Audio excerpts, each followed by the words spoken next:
yang balam jubaraba, baraba lalu balam mandi. Sair yang salam sarato samba, samba lalu salam kembali. Salam tak tuju kanan banyak. Assalamualaikum warahmatullahi wabarakatuh.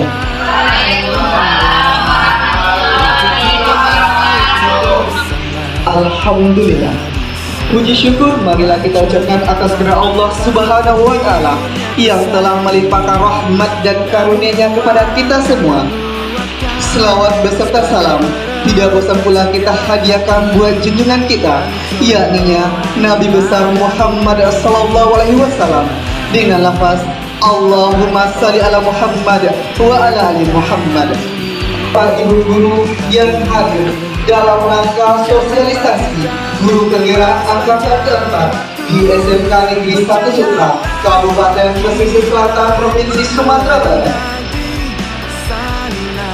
Tanggal 13 Januari 2022. Pembacaan ayat suci Al-Quran yang akan dibacakan oleh Ibu Amita Devita Rasia SPD. Kepada Ibu Amita dipersilakan. A'udzubillahi minasyaitonir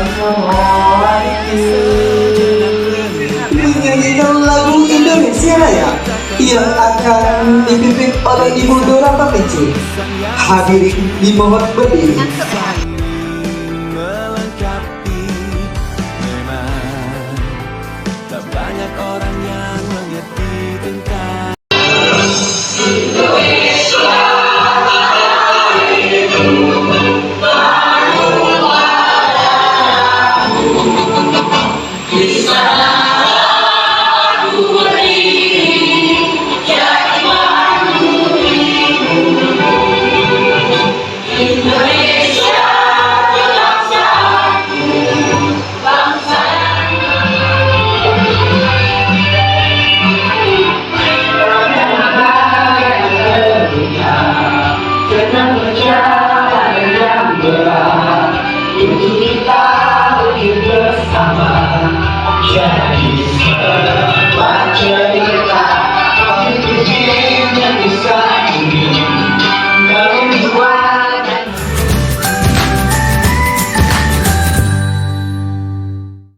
materi kita pada hari ini yaitu Weni Novitasari SPD. Kepada Ibu Weni Novitasari SPD kami persilakan. Bismillahirrahmanirrahim. Assalamualaikum warahmatullahi wabarakatuh. Waalaikumsalam warahmatullahi wabarakatuh. Izin ke depannya Bapak Ibu. Ya, Kalau di sini nanti susah gerak ke sana ke sininya. Oke, perkenalkan, nama saya Weni Novitasari, CGP Angkatan 4, dalam sosialisasi program guru penggerak Angkatan keempat. Pengimbasan ini dilakukan karena ilmu ini harus dibagi Bapak Ibu. Kenapa? Kalau seandainya hanya saya dan teman-teman yang 10 orang dari CGP yang punya, maka program ini tidak akan jalan Bapak Ibu. Benar atau tidak? Karena sasarannya ini akan jadikan peserta didik kita ke arah yang lebih baik. Dan pada kesempatan ini izinkan saya berbagi hal yang telah saya alami, hal yang telah saya lakukan, hal yang telah saya temui dalam pelatihan ini. Bagaimana Bapak Ibu, kira-kira Bapak Ibu mau menerimanya? Mau. Salah, oke, baik. Terima kasih Bapak Ibu, hebat semuanya. Oke, Bapak Ibu, salam dan bahagia untuk kita selalu ya. Kenapa ditanya bahagia? Hari ini Bapak Ibu bahagia atau enggak? Ada di sini. Ya, ada yang sudah bahagia, ada yang belum. Kenapa ditanya bahagia? Karena seandainya tidak bahagia Bapak Ibu di dalamnya, maka saya ketika memberikan materi ini juga tidak akan bahagia Bapak Ibu. Ya, tapi kalau sudah bahagia, maka saya akan dengan senang hati, dengan senyum lebar memberikan ilmu ini karena dapat bermanfaat juga untuk Bapak Ibu. Hal yang perlu Bapak Ibu ketahui, untuk CGP ini memang berjalannya sangat panjang 9 bulan Bapak Ibu, tapi tidak menutup kemungkinan Bapak Ibu selanjutnya lah yang akan menjadi agen transformasi pendidikan di sekolah kita ini. Semoga sekolah kita nanti akan bertambah yang menjadi agen perubahannya, bukan dari kami yang 10 orang ini. Jadi ketika kami mengimbaskan ini, kami berharap Bapak Ibu juga dapat mengimbaskannya kepada anak didik kita. Bisa Bapak Ibu? Bisa. Oke, lanjut.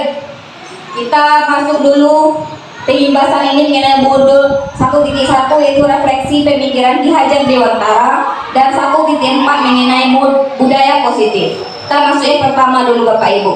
Refleksi filosofi pendidikan Ki Hajar Dewantara. Siapa sih yang tidak kenal dengan Bapak kita yang satu ini? Apakah Bapak Ibu masih ada yang tidak kenal? Nah, tidak ya. Ini Bapak pendidikan pertama kita. Beliau memiliki begitu banyak pemikiran-pemikiran yang sangat luar biasa yang bisa diaplikasikan pada kehidupan dan pendidikan di Indonesia. Salah satunya adalah menuntun. Jadi, pendidikan itu memberikan tuntunan kepada anak didik sesuai dengan kodratnya, sehingga terciptalah nanti anak didik kita ini menjadi yang bahagia dan selamat setinggi-tingginya. Ya, bahagia dan selamat setinggi-tingginya, baik sebagai manusia maupun sebagai masyarakat nantinya. Ini PR yang sangat besar sekali Bapak Ibu. Kenapa? Menciptakan bahagia dan selamat untuk anak didik kita itu merupakan pekerjaan yang sangat luar biasa. Mendengar ini, bulu kuduk saya merinding Bapak Ibu. Kenapa? Saya sebagai seorang guru harus membuat anak saya bahagia. Kenapa? Karena selama ini saya merasa anak saya belum bahagia Bapak Ibu. Kenapa? Karena kebanyakan kami, apalagi saya jurusan matematika, menuntut mereka untuk menuntaskan ini, KD 1 ini, KD itu. Jadi ketika mereka menerimanya, mereka merasa tertekan. Hal itu pernah saya tanyakan langsung sama anak. Ya Bu, kami dari SD memang tidak tahu Bu. Oke, jadi sekarang setelah saya mempelajari ini, alhamdulillah saya telah berangsur-angsur untuk membuat anak saya bahagia di dalam kelasnya. Ya Bapak Ibu. Nah, pendidikan Ki Hajar Dewantara ini menuntun ada 3 trilogi pendidikannya. Yang pertama Ingarso Suntolodo. Artinya apa? Bahwasanya kita ini sebagai guru itu harus menjadi teladan di depan ini. Berarti Bapak Ibu di kelas itu menjadi suri teladan, contoh yang baik untuk anak didik kita. Ya Bapak Ibu, contohnya ketika Bapak Ibu berpakaian rapi, misalnya kalau saya mungkin pakai jilbab, ketika dia melihat gaya saya seperti itu, kalau anaknya ada perempuan di dalam, maka ketika itu dia juga mencoba untuk memakai jilbab lagi di rumahnya, bahkan di sekolah juga aturannya seperti itu. Yang kedua, Imajau Mangunkarso, artinya di tengah memberi motivasi. Jadi kita juga harus memberikan motivasi kepada anak didik kita. Jangan kita harus hanya menekan mereka, tapi juga harus memberikan motivasi. Yang ketiga tuh Uri Handayani, yang di belakang memberi dorongan. Jadi kita memberikan dorongan kepada anak murid kita. Kalau itu ketiganya kita lakukan, maka akan terbentuk selamat dan bahagia bagi anak didik kita, baik sebagai manusia maupun sebagai masyarakat. Dasar pendidikannya yaitu merdeka. Ya, merdeka ini berarti anak didik kita itu menjadi manusia yang hidup dengan kekuatannya sendiri. Jadi dia itu ada bekal nantinya. Kalau di lapangan dia itu ada bekal, ada keterampilan tersendiri. Jadi ketika dia di lapangan, dia itu tidak ragu atau tergantung kepada orang lain. Itu adalah salah satu pemikiran Ki Hajar Dewantara. Selanjutnya pemikiran itu adalah bermain. Anak didik kita itu suka bermain. Iya atau enggak Bapak Ibu? Apalagi di zaman sekarang, suka bermain game online itu apalagi. Kadangkala kita kewalahan. Kenapa di kelas mereka suka bermain game? Itu juga saya alami dulu. Ketika itu saya lihat pas masuk mereka asik dengan gadgetnya.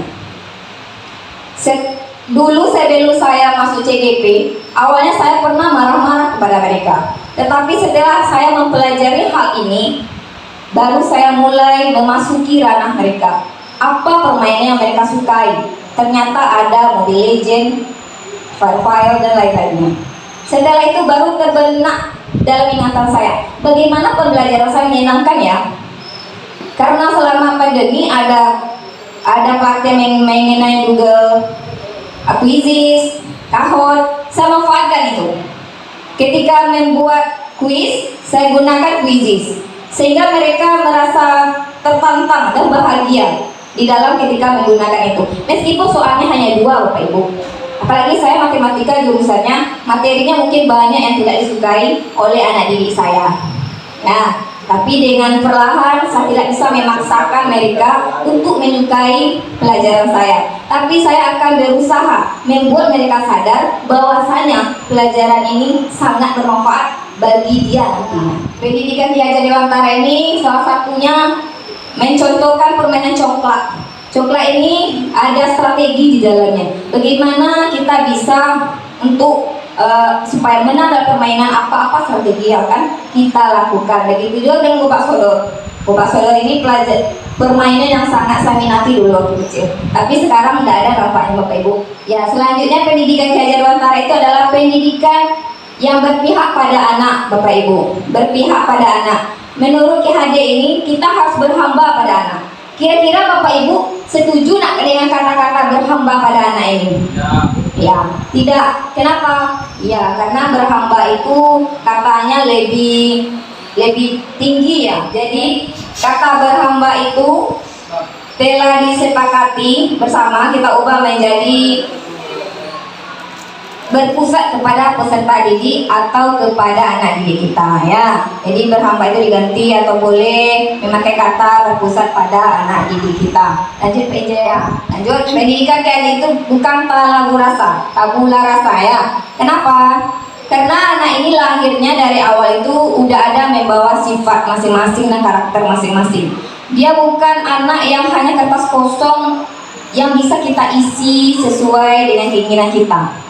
Dari situ sudah ada goresan-goresan samar-samar yang telah diciptakan Allah untuknya. Kita sebagai pendidik, sebagai guru hanya menuntunnya, membantunya untuk menebalkan goresan yang telah diciptakan itu.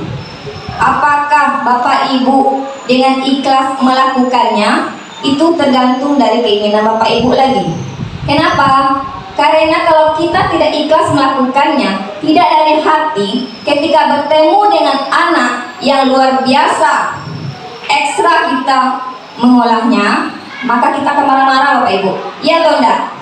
Iya, marah. Sampai-sampai tensinya udah 180 mungkin ya kalau kita melihat anak yang seperti itu. Tapi kita harus mengerti dan paham bahwasanya anak itu memiliki karakter sendiri, dan kita sebagai seorang guru harus juga menggapainya atau melihat potensi yang ada di dirinya. Kita bantu dia, kita bantu anak kita supaya dia tidak lebih jauh lagi dalam bersifat. Pendidikan KAD itu juga budi pekerti. Budi pekerti di sini bahwasanya ada pikiran dan perasaan, kehendak dan kemauan yang menimbulkan semangat. Dari ada semangatnya dalam belajar Bapak Ibu. Jadi kita harus bisa memanfaatkan hal itu agar proses pembelajaran kita menyenangkan. Dasar pendidikan selanjutnya yaitu guru diumpamakan sebagai petani. Ya, Bapak Ibu, petani Bapak Ibu. Jadi petani itu besar loh Bapak Ibu tanggung jawabnya.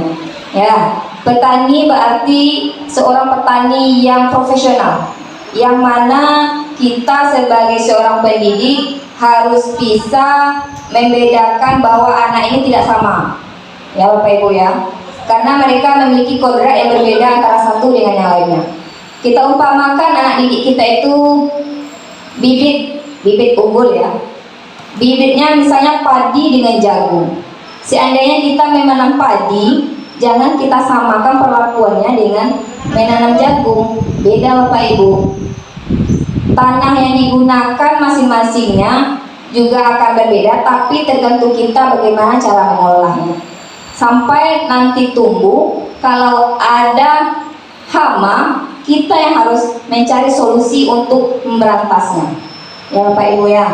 Jadi misalnya kalau ada anak A nilainya itu misalnya 70, anak B nilainya itu 50. Meskipun mereka itu sama-sama tidak tuntas, tapi perlakuannya tidak bisa kita samakan.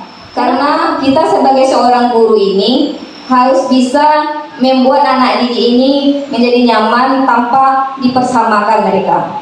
Coba Bapak Ibu tanya, kalau mereka disamakan itu dalam kelas pasti mereka agak jengkel Bapak Ibu. Contohnya, Andi, kenapa kamu sih tidak sama dengan si Johan? Pasti ada rasa kesal atau tidak senang di dalam dirinya karena mereka dibanding-bandingkan. Oleh karena itu, kami berharap Bapak Ibu semua bisa menjadi petani yang profesional, yang bisa memberikan motivasi sesuai dengan apa yang diinginkannya. Hal ini yang telah saya lakukan sebagai pribadi itu reflektif Bapak Ibu. Di dalam pembelajaran supaya berjalan dengan lancar, ada satu yang harus kita lakukan yaitu selalu merefleksi. Kenapa? Hal ini untuk melihat sejauh mana capaian pembelajaran kita telah kita lakukan. Contohnya, kita tanyakan lagi, misalnya saya telah selesai pembelajaran, saya tanyakan kepada anak-anak tersebut, kira-kira mereka senang nggak belajar hari ini? Kira-kira metode yang digunakan guru itu sudah mengena nggak dengan mereka? Jadi itu harus kita tanyakan. Ya Bapak Ibu, untuk evaluasi kita dalam pembelajaran berikutnya. Apakah itu bisa kita lakukan Bapak Ibu? Bisa ya? Karena itu merupakan hal sesuatu yang sudah biasa mungkin bagi Bapak Ibu yang sudah melakukannya. Yang kedua itu selamat dan bahagia. Yaitu berarti anak kita itu harus selalu bahagia Bapak Ibu dalam pembelajaran kita. Tidak ada perasaan tertekan. Jadi pesan kunci selanjutnya adalah guru dan murid berkolaborasi untuk menciptakan spiritual intelektual sosial untuk mencapai keselamatan dan kebahagiaan. Jadi kita belajar itu harus membuat siswa kita merdeka belajar, guru dan siswanya berkolaborasi agar proses pembelajaran ini berlangsung secara nyaman, aman dan tentram Bapak Ibu. Kenapa? Kalau anak kita tekan terus, maka lama-lama anak itu akan bosan. Iya atau enggak? Iya. Misalnya pelajaran kita hanya itu-itu saja, maka mereka juga akan bosan. Padahal mereka juga bisa juga protes itu Bapak Ibu. Jadi kita sebagai seorang pendidik pada zaman abad 21 ini harus mampu untuk menggali terus ilmu baru untuk pembaruan pembelajaran. 1, 2, 3. Selamat siang. Pagi. Selamat sore. Pagi. Siang, pagi. Pagi. Oke, semuanya pagi-pagi ya Pak Jaya, supaya semangat kita selalu membara dan anak didik juga semakin semangat belajar dengan kita.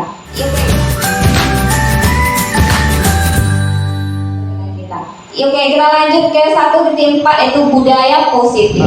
Budaya positif, suatu budaya ini akan terbiasa terlaksana apabila pembiasaan itu selalu kita lakukan. Contohnya, datang tepat waktu misalnya. Kalau sesuatu itu selalu kita lakukan, maka akan menjadi budaya pada sekolah itu. Perubahan paradigma, stimulus respon kepada pendekatan teori kontrol. Bila ingin membuat kemajuan, perlahan-lahan ubahlah sikap dan perilaku. Nah, jadi itu Bapak Ibu kuncinya, mengubah sikap dan perilaku. Yang kebiasaan kita masuk kelas itu, bel berbunyi, tunggu dulu 5 menit baru sampai lokal. Sekarang kita ubah perlahan lagi. Bel berbunyi, kalau sudah berbunyi, biasanya saya pernah menonton drama Korea ya Pak Ibu ya. Drama Korea itu tentang anak sekolah. Bel berbunyi, guru itu tepat membuka pintu kelasnya. Nah, kalau saya lihat itu, saya berharap bisa seperti itu ya Bapak Ibu. Kenapa? Bel berbunyi langsung masuk kelas. Ya langsung masuk ke kelasnya Bapak Ibu, bukan jalan-jalan lagi menuju kelas. Semoga kita di sini semuanya bisa seperti itu. Amin Bapak Ibu ya. Amin. Oke, ini stimulus respon yang harus kita mengalami perubahan ya Pak Ibu, harus kita ubah. Yang biasanya kebutuhan kita itu sama-sama pemikiran kita, tetapi ketika di teori kontrol kita itu berbeda. Jadi anak kita itu memiliki beda kebutuhannya, jadi kita tidak bisa samakan antara anak yang satu dengan anak yang lainnya. Sama stimulus respon ketahuan dunia yang kedua itu semua orang melihat hal yang sama, padahal tidak. Anak kita kepalanya aja sama hitam Bapak Ibu, tapi pemikirannya berbeda, tidak sama ya Bapak Ibu. Ya, bisa jadi anak itu yang biasanya kelihatan nakal dengan kita, tetapi di luar itu dia suka menegur kita. Benar atau enggak? Benar ya? Benar. Iya, karena biasanya seperti itu. Biasanya anak yang agak pintar atau anak yang sukses itu kadang-kadang dia nggak mau nego kita. Tapi anak yang biasanya di sekolah itu suka nakal, dia selalu ingat dengan kita, apalagi kita yang sering memarahinya. Ya Bapak Ibu. Selanjutnya motivasi perilaku manusia. Jadi ada 3 alasan motivasi. Jadi motivasi itu ada alasannya juga Bapak Ibu. Ada alasan. Yang pertama untuk menghindari ketidaknyamanan atau hukuman. Sama juga dengan anak didik kita. Dia melakukan peraturan itu untuk menghindari itu supaya tidak dapat hukuman. Contohnya, kalau saya kan membuat kesepakatan kelas itu sebelum saya masuk bajunya udah rapi. Jadi ketika saya masuk bajunya udah rapi, saya tanyakan kenapa sudah rapi pakaiannya nak? Ya Bu, supaya nanti saya tidak kena hukuman Bu. Nah, itu baru di tahap pertama alasannya. Yang kedua, untuk mendapatkan imbalan atau penghargaan. Misalnya gini, anak kita juga memiliki motivasi ini. Ketika dia mau mengangkat tangan, kita kasih dia selamat nak, bagus nak. Dia merasa itu hal yang sangat wow gitu. Jadi ketika itu mereka beranggapan hal itu merupakan sesuatu yang harus mereka lakukan. Yang ketiga, untuk menjadikan orang yang mereka inginkan dan menghargai diri sendiri dengan nilai-nilai yang mereka percaya. Ini yang bagus Bapak Ibu. Tanpa kita beri hukuman, mereka sudah sadar bahwa ini oh iya, ini manfaat bagi saya.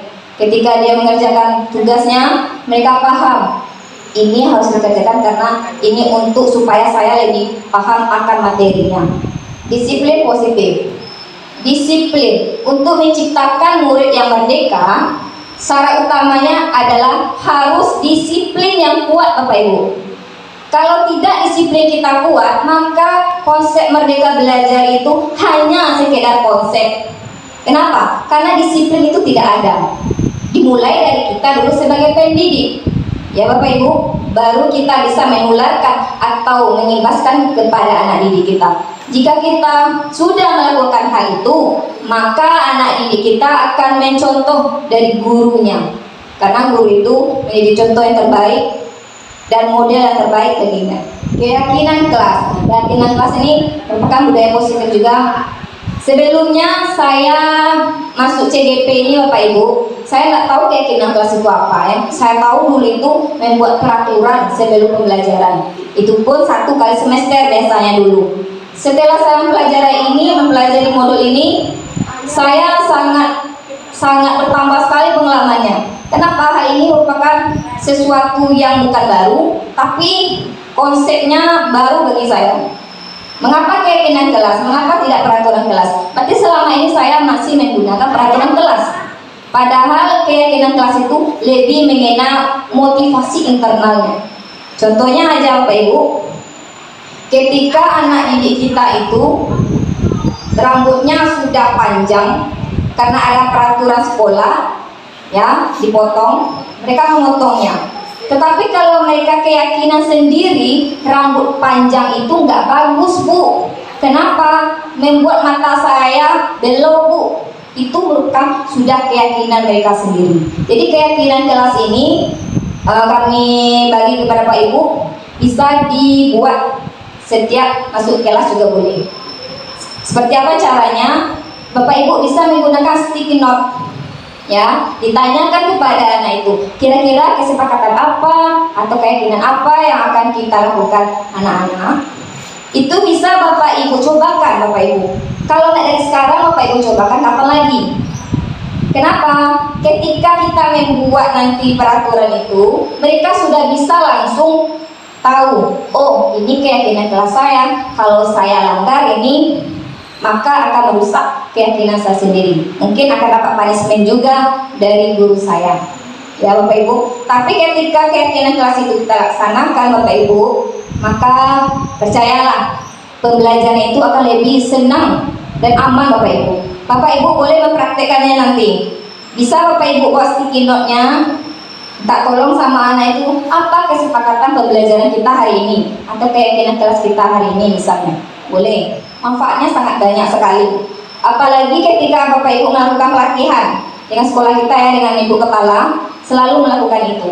Kenapa? Hal itu membuat pembelajaran orang dewasa Bapak Ibu. Jadi mereka akan berpikir secara dewasa tanpa lagi ada hukuman untuk mereka. Pembentukan keyakinan kelas itu sifatnya abstrak Bapak Ibu, tidak terlalu lebih rinci dan konkret.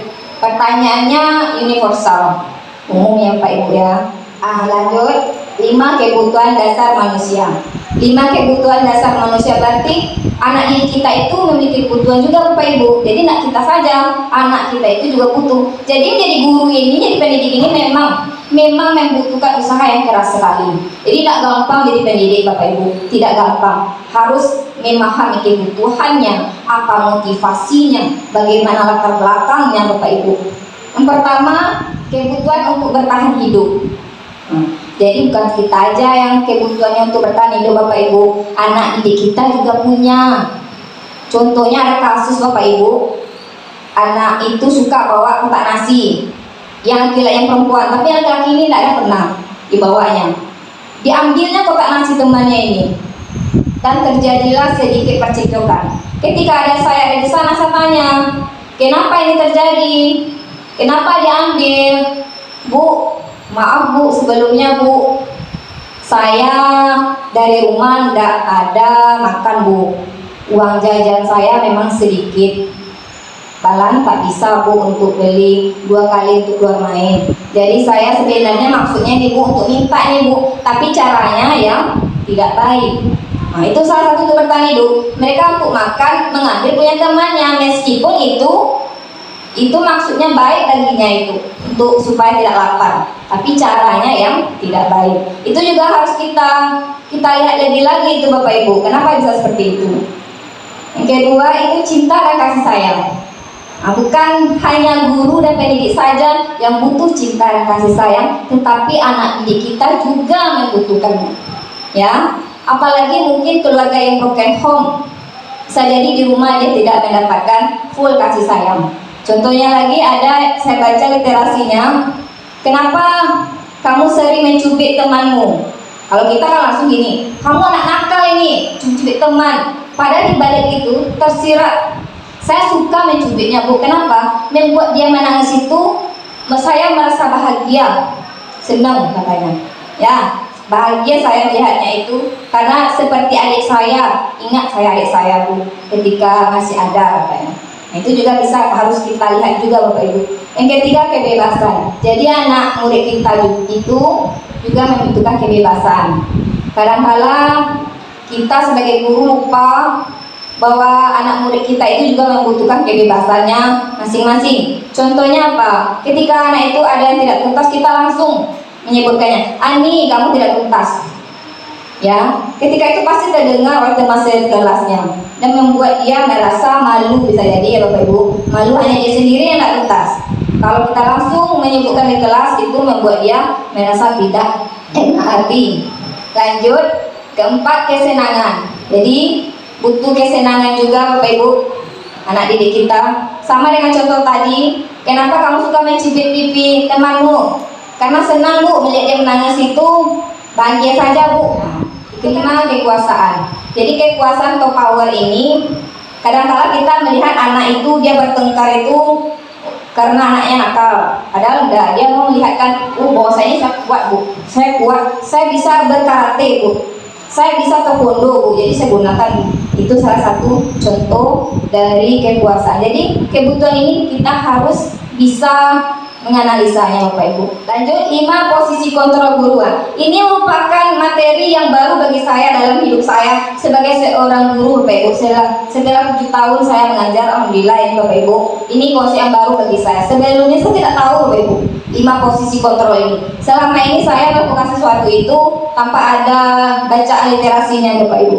Sekarang udah ada satu namanya penghukum. Jadi guru ini sebagai penghukum di sini Bapak Ibu. Awas ya, yang awas itu Bu, penghukum. Patuhi aturan saya atau awas. Yang kedua, membuat orang merasa bersalah. Biasanya digunakan bahasa yang agak lemah ya, merasuk ke kalbunya langsung dan membuat anak itu merasa gagal, bisa jadi ya. Contohnya ibu sangat kecewa dengan kamu.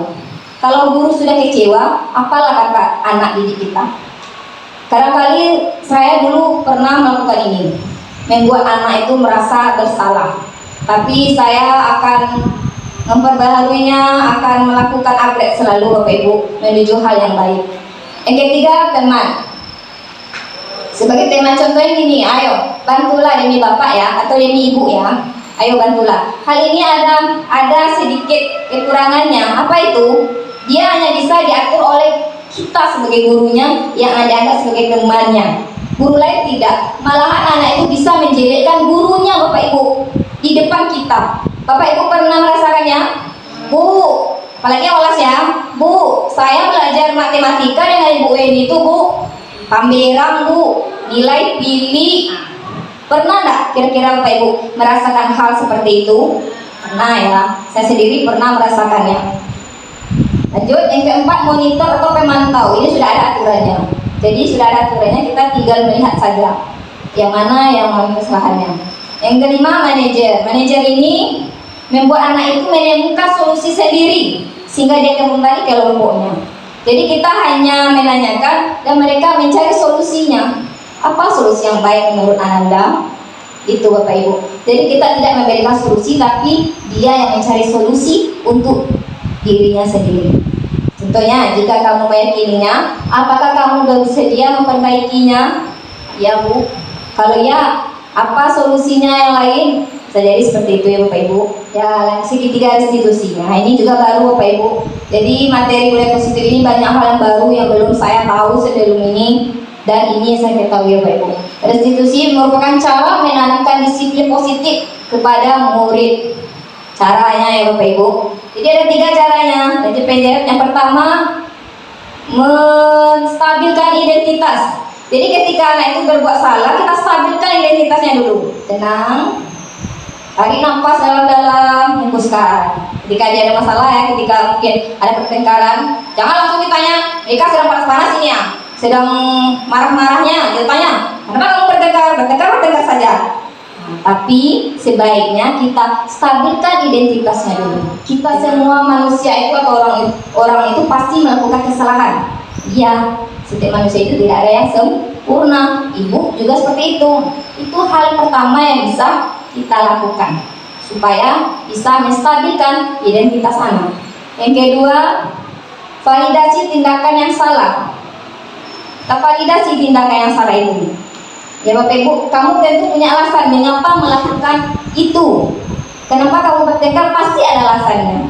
Lalu kita tanya, Bapak Ibu ya, apa alasannya melakukan itu? Setelah itu baru kita menanyakan keyakinan. Kira-kira keyakinan kelas apa yang telah anak ibu langgar? Contohnya, oh iya Bu, saya telah bertengkar misalnya. Kira-kira itu restitusi dan cara untuk mendisiplinkan anak yang bagus menurut saya Bapak Ibu. Semoga Bapak Ibu bisa mengaplikasikannya. Memang ibu ini tidak banyak Bapak Ibu, tapi kami berharap dari CBP Angkatan 4 ini agar Bapak Ibu bisa mengaplikasikannya sedikit demi sedikit. Apakah bisa Bapak Ibu kita mulai melakukan perubahan? Bisa ya Bapak Ibu. Terima kasih. Kami tunggu kabar baiknya dari Bapak Ibu. Saya sudah melakukannya Bu. Saya telah beransur-ansur. Boleh dengan dokumentasinya di status WhatsApp-nya nanti misalnya. Ya Bapak Ibu ya. Saya tunggu. Terima kasih. Assalamualaikum warahmatullahi wabarakatuh. Waalaikumsalam warahmatullahi wabarakatuh.